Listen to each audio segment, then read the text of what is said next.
Una enfermedad rara es aquella que afecta a un número pequeño de la población. En concreto hablamos cuando hay menos de un afectado por cada 2.000 habitantes. Se estima que existen de 5.000 a 8.000 enfermedades raras, es decir, tomadas uno a uno, afectan a poco porcentaje de población, pero en la globalidad pueden llegar hasta un 8% de los habitantes. Significaría 300.000 en Andalucía o 3 millones en España. Estas enfermedades son la gran mayoría de tipo genético, es decir, que son hereditarias. Son enfermedades que son muy diversas, afectan a diferentes órganos y sistemas y entonces pueden mostrarse de una manera muy distinta de uno a otros afectados, de manera que dificulta mucho el diagnóstico de las mismas. Uno de los hándicaps más relevantes de la atención sanitaria de los pacientes con enfermedades raras es el retraso diagnóstico o no diagnóstico. Si atendemos a este dato, más del 50% de los pacientes con enfermedades raras han sufrido un retraso diagnóstico. Cerca del 40% de los pacientes con enfermedades raras han sufrido un retraso superior a 4 años y puede llegar al 20% el número de pacientes con enfermedades raras que padecen un retraso superior a 9 años. Las enfermedades raras son enfermedades multiorgánicas y multisistémicas que pueden afectar a cualquier parte del organismo. Se presentan con síntomas y signos a veces de difícil adscripción y los médicos habitualmente no pensamos en ellas. Es necesario que los médicos cambiemos nuestra forma de pensar en raro e incluyamos las enfermedades raras en el diagnóstico diferencial cuando se presentan síntomas que son de difícil adscripción a un órgano o sistema o bien que se presenten como enfermedades crónicas complejas. Actualmente disponemos de numerosas herramientas para el diagnóstico de enfermedades raras, como pueden ser las determinaciones analíticas, las determinaciones enzimáticas o los estudios genéticos. Solamente hay que saber cómo y cuándo aplicarlos en función de nuestra sospecha clínica. Pero para ello es necesario que tanto los profesionales como los pacientes y sus familiares tengan un acceso a una información y conocimiento de calidad en enfermedades raras. Yo me di cuenta de que algo iba mal cuando yo estaba trabajando el primer año que trabajaba y las articulaciones empezaron a funcionar mal, a anquilosarse, el movimiento, empecé a perder movimiento, cuando me quedaba parada no me podía levantar ni me podía mover, empecé a perder peso y bueno, me hicieron pruebas, no me encontraban nada y después de muchos análisis me aparecieron 2 alitas de mariposa aquí, rojas. Y el médico, que entonces tenía una mutua privada, me dijo o yo me estoy equivocando o mucho me temo que tienes lupus. Y así fue. Me diagnosticaron con 27 años lupus eritematoso sistémico. En mi caso tengo el síndrome de mama. Me lo diagnosticaron en el año 2015 después de un estudio genético que solicité yo por mi parte, el cual confirmó que tenía esta enfermedad rara, aunque cuando apenas tenía aproximadamente 5 años, en una de mis primeras intervenciones de maxilofacial, pues uno de los médicos que me trataba en ese momento ya le comentó a mis padres que padecía este síndrome. Nuestro hijo Martín, cuando nació, no expulsó el meconio, entonces a partir de ese momento se le hacen una serie de pruebas y se le diagnostica la enfermedad Hirschsprung y con 3 meses y medio se opera. Todo fue bien, pero su desarrollo y su evolución nos damos cuenta de que no es lo normal y nos derivan a neuropediatría. El doctor Rafael Camino, que lo lleva, pues en una primera visita ya nos comenta que Martín pues, va a padecer algún tipo de síndrome, no sabe todavía cuál, pero que podría no ser tan leve. Y a partir de ese momento también nos recomienda que es lo mejor que empiece ya pues, con terapia de atención temprana y desde ese momento recibe 3 sesiones semanales de atención temprana. Durante todo ese invierno pues Martín se le hacen una serie de pruebas para intentar llegar a un diagnóstico, pero no se consigue y nos derivan de morfología. Y el doctor González Meneses, cuando lo vio, pues también nos dijo que en principio no sabía encuadrarlo en ningún síndrome, pero que lo iba a estudiar. A los 2 meses nos llama y nos dice que ya lo tiene, que ha encontrado el diagnóstico de Martín y nos comenta que Martín tiene síndrome de Mauer-Wilson. Estas enfermedades raras tienen un gran impacto en los pacientes afectados y en su familia, puesto que son enfermedades que van a generar una gran discapacidad y que van a ser enfermedades crónicas, van a ser enfermedades para toda la vida. son enfermedades que van a suponer una dificultad importante para acceder a los métodos diagnósticos y a tratamientos que muchos de ellos son caros y de difícil acceso, por lo que con frecuencia puede haber problemas de equidad en esta accesibilidad. En cualquier caso, cuando hablamos de enfermedad rara, hablamos de una enfermedad que tiene un alto coste a nivel social, a nivel sanitario y a nivel personal y familiar. Cuando te diagnostican la enfermedad, te dicen... La verdad es que llega un momento que cuando te hablan es que ni siquiera estás escuchando, porque es un mazazo tan grande que te digan que tienes algo para toda tu vida, cuando hace 2 meses no pasaba nada, que al principio está uno muy descolocado. Solamente se va dando cuenta de la realidad cuando empiezan los ingresos, cuando el tratamiento es agresivo, cuando ves tu entorno, ves los demás cómo están. Entonces la dureza viene poco a poco, pero al principio hay que ser muy cuidadoso porque, por ejemplo, en mi caso, a mí, aparte del mazazo, me dijeron barbaridades, demasiado fuertes, y creo que el médico no se pone en la piel de la persona que lo está escuchando. De hecho, bueno, en un despacho me reunieron y me dijeron: tienes lupus eritematoso sistémico y hazte una idea que tienes un cáncer, un SIDA. Esas palabras las llevo conmigo. Eso sí me enteré que me lo dijeron. En realidad, el lupus lo que más afecta en mi presente es que vivo en Andalucía, en Sevilla, y no me puede dar el sol. Entonces, durante 6 meses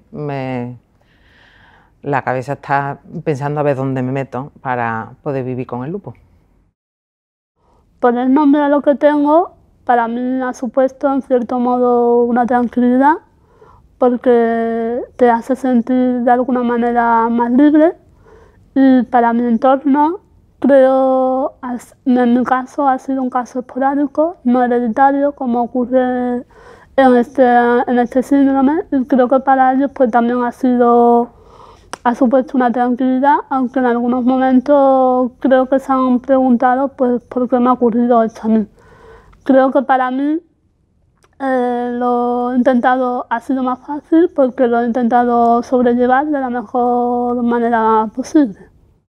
El primer golpe duro fue cuando Rafael Camino nos dice que va a tener algún síndrome. No sabe cuál, pero que va a tener uno, y que además a lo mejor no es tan leve.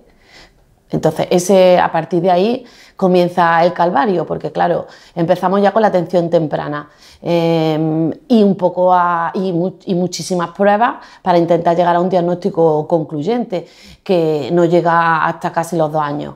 Y evidentemente un tiempo muy duro porque teníamos mucha incertidumbre y mucho desconocimiento de qué es lo que pasaba, de qué estaba pasando, de esto por qué. Hasta que llega el segundo golpe duro, que fue el diagnóstico de Martín, cuando nos dijo González Meneses que tenía síndrome de Mauer-Wilson. Y claro, porque nosotros, como somos biólogos, pues habíamos buscado información y claro, pues habíamos encontrado el síndrome, pero claro, yo no quería creer que ese era el síndrome que tenía mi hijo, y sí.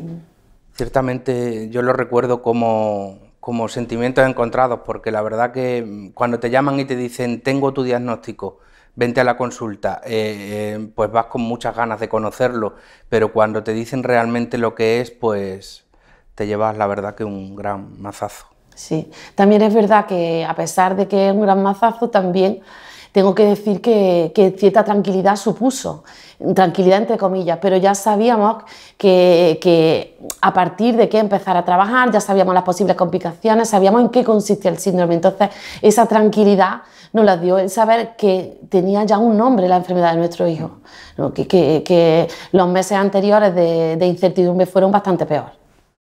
En cuanto al diagnóstico, las perspectivas son realmente buenas. En los últimos años estamos asistiendo a un avance muy importante en los métodos de estudio genéticos. Hemos dicho que el 80% de las enfermedades raras son de este tipo, y mediante técnicas que llamamos de secuenciación masiva del exoma estamos pudiendo definir enfermedades raras donde antes no lo hacíamos, y hacer también un diagnóstico precoz.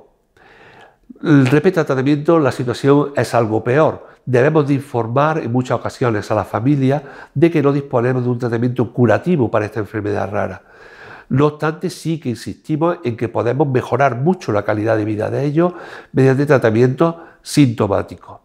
También somos optimistas en cuanto a las investigaciones en las denominadas terapias avanzadas, que utilizan tecnología de terapia génica, terapia celular o ingeniería de tejidos y que a buen seguro a corto plazo o a medio plazo mejorarán la calidad de vida de nuestros pacientes.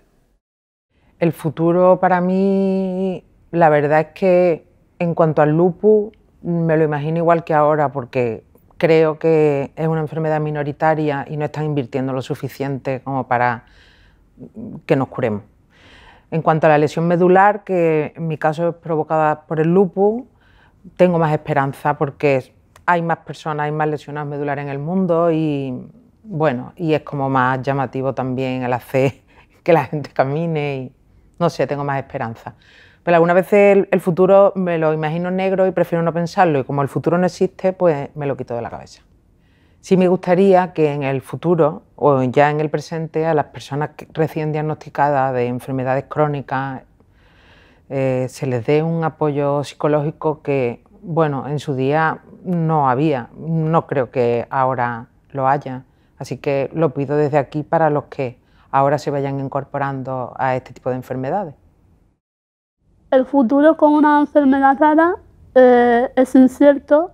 No es que no te plantees hacer determinadas cosas. En mi caso, pues intento llevar una vida normal. He estudiado, me he formado, soy profesional sanitario, he podido trabajar de ello, pero me he visto en la obligación de tenerlo que dejar debido a que he empeorado en una de mis limitaciones. Actualmente me encuentro en un ensayo clínico en el cual pues parece que me está parando un poco la enfermedad y bueno, en ese sentido pues tengo esperanza que de aquí a un tiempo pues me encuentre mejor, pero también quiero decir que la vida de un enfermo, sobre todo con este tipo de enfermedad, no es fácil. En algunos momentos te sientes pues triste, solo y bueno, intenta seguir adelante, sobre todo con el apoyo y el cariño de los tuyos y no perder la esperanza. Y sobre todo intenta ver lo verdaderamente importante de las cosas. Nuestro día a día requiere un esfuerzo colectivo extraordinario. Hasta su hermano, que tiene ahora 10 años, le toca madurar y esforzarse mucho más que otros niños de su edad en otras familias. El síndrome de Martín requiere mucha atención temprana, requiere muchas terapias diarias, requiere mucha asistencia a muchos especialistas del hospital que nos hacen perder más de una mañana en ello y bueno, pues nuestro futuro lo afrontamos de forma muy alegre y muy esperanzadora porque día a día va aprendiendo en esas terapias.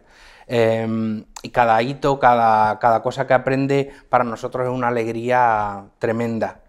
Pero también con cierta incertidumbre porque el síndrome está muy poco conocido, apenas en España somos 22 familias. Ahora hemos creado una asociación que queremos darle visibilidad para así poder ayudar a los clínicos a diagnosticarla y a las familias a asumirlas mejor. También tenemos mucha incertidumbre porque nuestra salud mental y nuestra salud física debe mantenerse íntegra porque si no, no le vamos a poder dar el día a día que queremos darle. Este tipo de niños requieren mucho esfuerzo en tiempo, pero sobre todo muchos recursos económicos que no pueden faltar. La atención temprana, por ejemplo, en Andalucía solo está financiada hasta los 6 años. A partir de los 6 años, que es realmente cuando, en nuestro caso al menos, comienzan a aprender, tenemos que pagarla nosotros con nuestros recursos. Creo que es importante que nuestros responsables de sanidad y nuestros políticos se preocupen mucho por tener que este tipo de niños tengan un acceso prioritario a pruebas científicas, pruebas genéticas y si cabe, a medicamentos huérfanos. Hasta ahora los profesionales sanitarios teníamos una limitación en la formación en el uso y acceso de información en red sobre enfermedades raras. Actualmente se están desarrollando programas de formación que tienen como objetivo mejorar tanto la accesibilidad como la identificación de los recursos disponibles en enfermedades raras para mejorar la atención de ellos. Un ejemplo de esta herramienta puede ser el curso de búsqueda de información en red en enfermedades raras desde el punto de vista clínico, promovido por Llevant y dentro del paper de enfermedades raras, que, como digo, tiene como objetivo la identificación de los recursos disponibles, concienciar sobre el uso y el acceso a esta información de calidad, todo ello dirigido para mejorar la atención sanitaria de nuestros pacientes con enfermedades raras.